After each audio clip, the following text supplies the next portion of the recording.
Today I'm testing 100 levels of satisfying 3D prints. From simple fidgets to prints that snap together perfectly with magnets, ones you can click non-stop, and even fully working machines printed with hundreds of moving pieces. Listen, every level gets more satisfying, and I've got some 3D prints I know you're gonna want for yourselves. So, let's run it. Level 1 is super basic, as it should be. And to keep it simple, I'm printing a twisty fidget. Basically, you print a stick, a bunch of these colorful loops, slide everything into place, cap it off, and that's it. It's called a whirligig spinner, and if you can't tell by the name, it spins. Yes! Within only 5 minutes of assembly, it's super satisfying. The rainbow colors mix together when you twist the stick, and it's the perfect first print because it's easy. But I could tell you right now, I did a ton of research, designed and found even crazier prints, and every level after this gets progressively cooler. I mean, yo, I built full-blown machines for this video. Oh God. Level 10 is strange because I didn't even know stuff like this existed, but it does. And once we remove it from the plate, oh, damn it. You can make it wiggle. I guess we got 2 fidgets in 1, boys. Woo! Honestly, I think it's so satisfying that you can swing it around. And if you're wondering how it works, it's literally just a bunch of thin layers put together. But like, if only the thin layers were stronger. Oh. That's a flop. However, to make up for this fail, I printed a donut version, and yo, this is more like it. You can deadass put your whole hand in and expand it max range. You can even wear it as a bracelet too. Keys. One thing 3D printing is known for is utilizing keys, like from a keyboard. And to show it off, I printed an egg carton, eggs, and if you'll notice, both of those pieces seem to have a perfect slot for, wait for it, keys. These work pretty simple. You just press them in and they make noise. But we can use them to click inside all of the eggs and then slot the eggs into the carton so we can unlock a new peak. Clicking stuff. Somebody give me an amen in the comments. Yo! Now you can button mash all you want. I want 10K likes, my slimes. Smash that button just like you see here. Bucky balls. These little suckers are magnets that help us with the next satisfying method, putting magnets inside 3D prints. As you can see, while I'm printing, the actual printer pauses at certain points so we can put these balls in there. That way, it continues printing with some tech inside. And after all is said and done, we have a cube, but not just any cube, a magnetic block, which is only the first half of this print, because to complete it, I made a specially 3D printed texture that we can fold, glue, and wrap around our block in order to create a magnetic Minecraft block. If you're an OG of the channel, shout out to you. I literally blew up because I used to make these out of paper and magnets. And now we're full circle. But you can't just have one, so I created a bunch of other textures from Minecraft, then 5 more blocks with magnets inside. And after wrapping them up, guys, these are beautiful. They look straight from the game, and to test if they work, they do. You can never get tired of the snapping noises. They connect from any side, any angle, and I'm so proud of myself. We've made it so far, my slimes. So far. However, what if instead of placing magnets during printing, we slot them in the print after? While I'm making this one, I gotta say, someone really dear to me loves gems, and they told me to do this video you're watching. So this section is dedicated to them. Seriously, I hope you like this. So of course, as you can see, I made a bunch of gem shards that, like a puzzle, are supposed to come together and in the end, create a perfect diamond.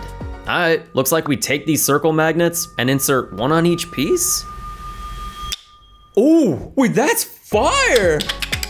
Gosh, it's beautiful. The material I used is slightly see-through, so you get that gem effect. And what's cool is you can straight up rip it apart and snap it back together. Oh, that's so satisfying. Sometimes I intentionally drop it just so I can build it all over again. It's perfect. Now, if you're watching a 3D printing video, it means you love custom stuff, which is why you need to check out Displate. These guys create premium metal posters, which, oh my God, look at this. It's me. Look at the plop, guys. Why am I so big? These you can proudly hang on your walls and upgrade any room. And what's cool is you can either choose from over 200 plus licensed designs from movies like Marvel, Star Wars, Lord of the Rings, or anime with One Piece, Naruto, Dragon Ball, or gaming with League of Legends, Call of Duty, and so much more. more. Or you can make your own. As you can see, I like it custom. Basically, you can upload any personal images or designs and get metal artwork in different sizes. They also have a display texture collection, which is art you can see and feel the different layers of. And overall, these things are sick from all angles. I'm a huge Avatar fan, so I love that collection. They hang using a magnet system with no drilling and easy swapping. And no joke, I genuinely love mine. You can use code PLOP to get 22% off one display, 27% off two, and 33% off three of them. Please check them out. It's a great gift for you or someone else. And big thanks to Displate for sponsoring this video. Every satisfying 3D prints video loves talking about the actual prints, but you know what they miss? The process. Because to level up here, I'm 3D printing something complex, like a spiraling dragon, that prints with a crazy amount of supports. So you can hear the sweet sound of me ripping them off.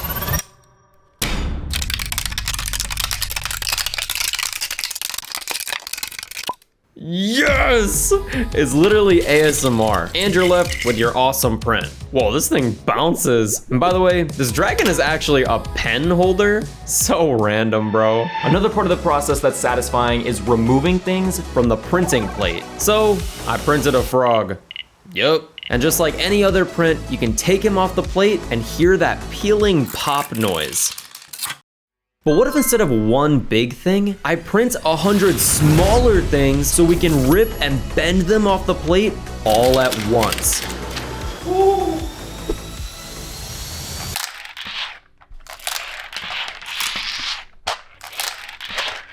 Oh my. This never gets boring when I make these videos, I swear. And just like a bunch of small Lego pieces, it's also super satisfying to play around with these in your hands. Definitely a 2-in-1. By the way, every 3D print makes such satisfying noises when you remove it. It's one of the best parts of the process. Scraping. As you can see, I printed out 2 sizes of scrapers, which makes you wonder, why? But you see, this is one of my favorite parts of 3D printing. Basically, print a couple small shapes and spam them on a printing plate, then go crazy. It's definitely messy, but so relaxing. So I figured in order to match a level 70 satisfying print, I created a plate with almost 1,000 of these little rectangles, and now I can have some fun.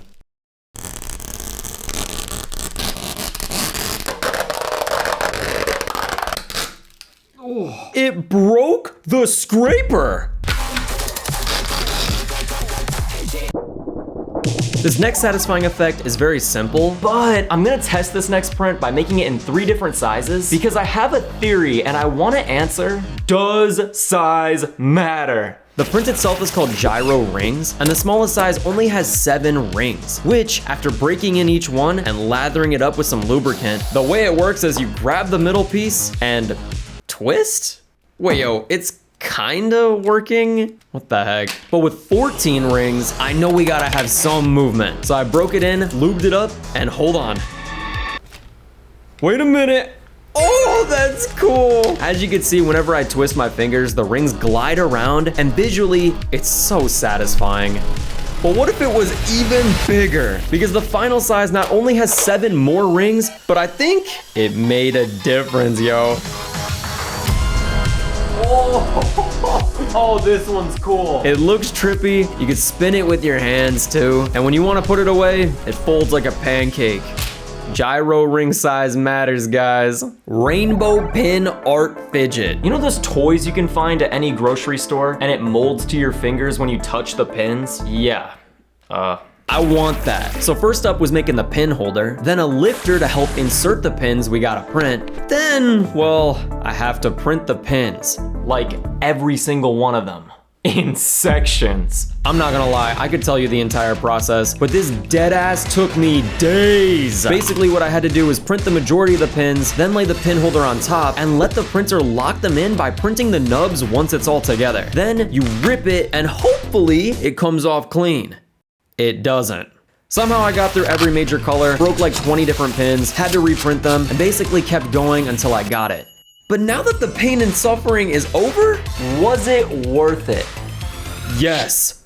Like, absolutely yes. The color range is straight up insane. The pins flow effortlessly through the middle, but most importantly, does it pass the hand test?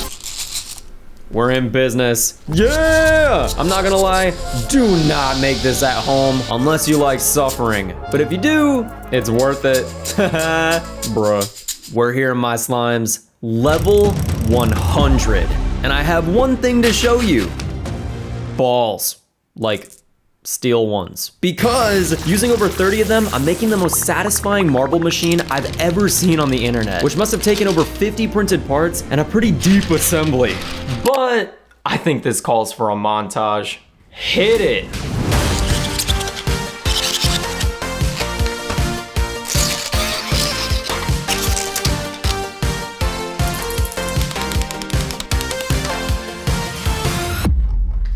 Alrighty.